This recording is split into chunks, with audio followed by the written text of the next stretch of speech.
Bismillahirrahmanirrahim. Assalamualaikum warahmatullahi wabarakatuh. Perkenalkan, nama saya Muhammad Iman Nafian dari kelas 1C.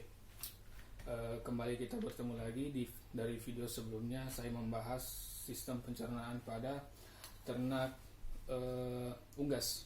Nah, pada video kali ini saya akan membahas mengenai sistem pencernaan pada ternak ruminansia. Di sini saya mengambil contoh sistem pencernaan pada sapi. Di sini saya telah membuat tabel dan gambaran mengenai sistem pencernaannya, mulai dari mulut, yaitu organ awal, hingga ke anus. Baik, kita mulai. Pertama, makanan yang dimakan oleh ternak akan diolah di mulut. Pada mulut ini terjadi proses pencernaan secara mekanik, yaitu pengunyahan yang dilakukan oleh sapi. Ya, di sini mulut, awal dari proses pencernaan. Selanjutnya, makanan yang telah dikunyah akan memasuki esofagus. Apa itu esofagus? Esofagus adalah jalur penghubung antara rongga mulut dan lambung. Jadi fungsinya hanyalah sebagai penghubung. Tidak ada proses pencernaan secara mekanik ataupun kimiawi yang terjadi di organ ini. Baik, ketiga yaitu rumen. Rumen merupakan salah satu bagian dari empat lambung yang dimiliki oleh ternak ruminansia. Pada rumen di sini terjadi sedikit proses penguraian makanan. Setelah di rumen, makanan akan memasuki retikulum.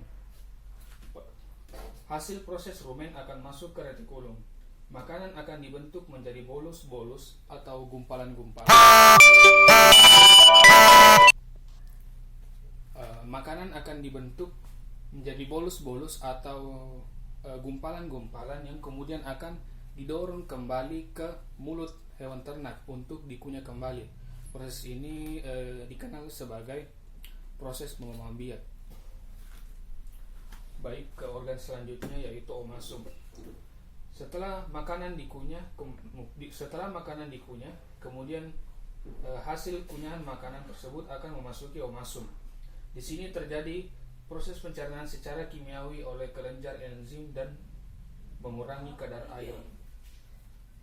Jadi makanan yang telah dibentuk oleh retikulum menjadi bolus-bolus dikeluarkan kembali untuk dikunyah, lalu masuk ke omasum untuk proses pencernaan selanjutnya.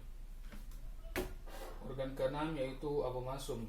Abomasum di sini saya menyebutnya sebagai lambung yang sebenarnya karena di sini terdapat asam klorida yang berfungsi sebagai zat yang mencerna makanan secara optimal dan dibantu juga oleh enzim-enzim yang ada di dalamnya. Setelah makanan dicerna di abomasum, sari-sari makanan akan memasuki usus halus. Usus halus di sini berfungsi sebagai tempat penyerapan zat-zat nutrisi yang ada di makanan yang telah dimakan. Jadi nutrisi-nutrisi tersebut akan diserap dan dimanfaatkan oleh tubuh. Selanjutnya yaitu usus besar. Usus besar di sini berfungsi sebagai proses penyerapan sisa-sisa mineral yang masih tersisa yang kiranya masih bermanfaat, dan juga di sini terjadi proses pembusukan. Jadi sisa-sisa ampas makanan yang telah tidak berguna lagi akan mengalami proses pembusukan di usus halus. Dan kemudian ampas yang tidak berguna lagi akan dibuang melalui anus. Jadi urutannya saya ulang kembali ya. Jadi mulai masuk ke mulut, kemudian masuk ke rumen. Setelah ke rumen masuk ke retikulum. Di retikulum makanan akan dibentuk menjadi bolus, kemudian keluar lagi untuk dikunyah kembali atau dimamah biak. Setelah dimamah biak, makanan akan masuk lagi untuk menuju ke omasum. Setelah di omasum, makanan akan dicerna di abomasum. Setelah makanan dicerna, masuk lagi ke usus halus untuk sebagai penyerapan nutrisi-nutrisi yang ada di dalamnya. Lalu masuk lagi ke usus besar untuk proses pembusukan ampas-ampas makanan yang telah tidak dibutuhkan lagi.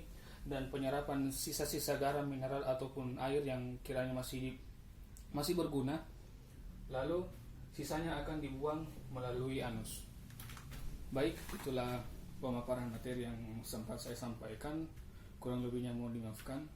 Assalamualaikum warahmatullahi wabarakatuh. Kita berjumpa di video selanjutnya.